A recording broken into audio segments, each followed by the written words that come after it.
January 2009. Joe Biden is inaugurated Vice President of the United States. I, Joseph Robinette Biden Jr., do solemnly swear that It was a remarkable moment for Biden, who had spent more than 35 years in the United States Senate. Born to a family of modest means in Scranton, Pennsylvania, he would become known as Lunch Bucket Joe. He joined the political world early and won election to the United States Senate at the ripe age of 29. He was sworn into office just 6 weeks after reaching the constitutionally required age of 30. From its earliest days, Biden's political career was not just about Joe, but about the larger Biden family. Politics was a family business. When Joe did well, the family did well. Joe's sister, Valerie Biden, became a political consultant who was hired by Joe's many campaigns. Brothers Frank and James became involved in securing government contracts and deals overseas with foreign governments. Joe's son Hunter became a Washington lobbyist, representing clients from Delaware, the state that his father represented in the U.S. Senate.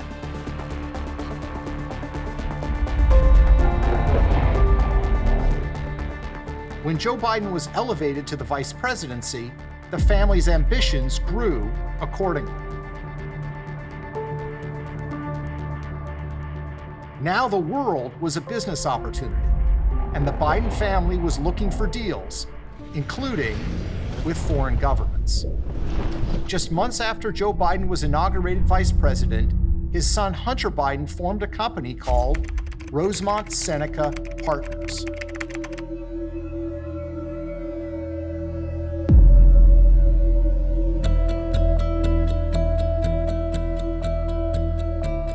His partners had useful connections.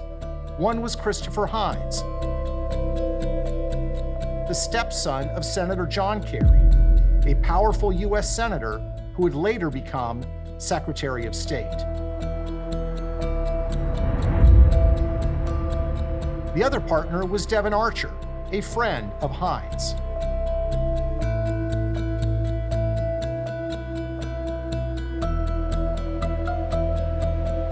Rosemont is the name of the Heinz family's 90-acre estate outside of Fox Chapel, Pennsylvania.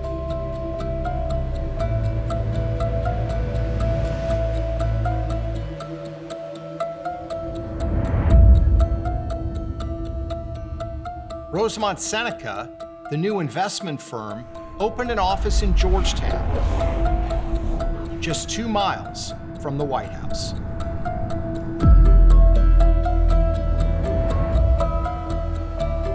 Outside of Fox Chapel, Pennsylvania. One of Hunter Biden's big scores was a controversial deal he landed in the troubled nation of Ukraine. In 2014, the Ukrainian government fell, and Joe Biden became America's point man for the troubled country.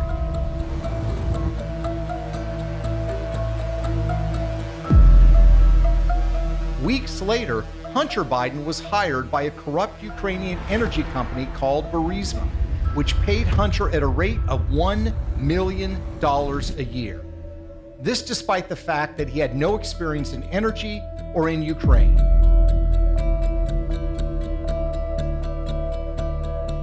If your last name wasn't Biden, do you think you would have been asked to be on the board of Burisma? I don't know. Probably not. Hunter landed on the Burisma board, as did his partner, Devon Archer. Hunter's ventures in Ukraine would later pose troubling questions of conflict of interest for his father, Joe. I will support and defend.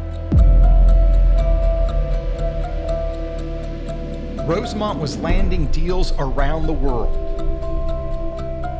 But the big prize was China, with its booming economy and staggering growth.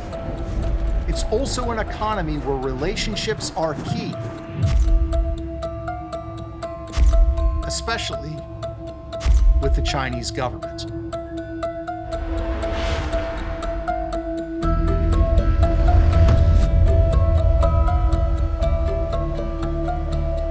And I'd like now to raise our glass in a toast to many more generations of friendship and peace.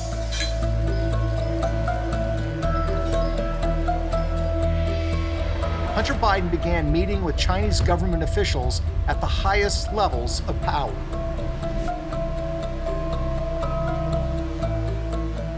He had no background in China, little background in finance.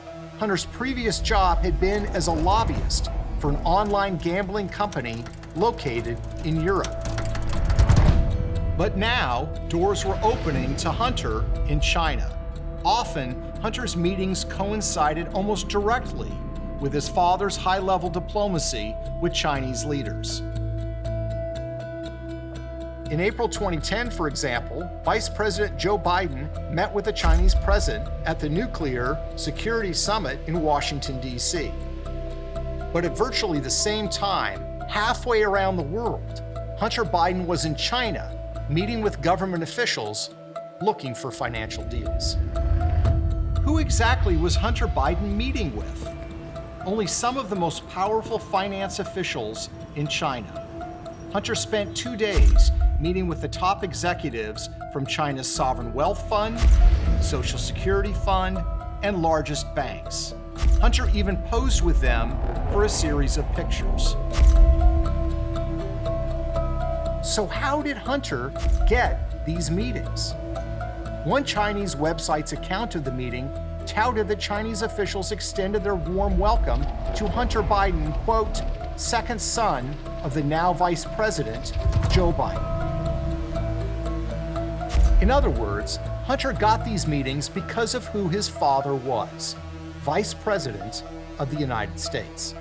I don't think that there's a lot of things that would have happened in my life that if my last name wasn't Biden.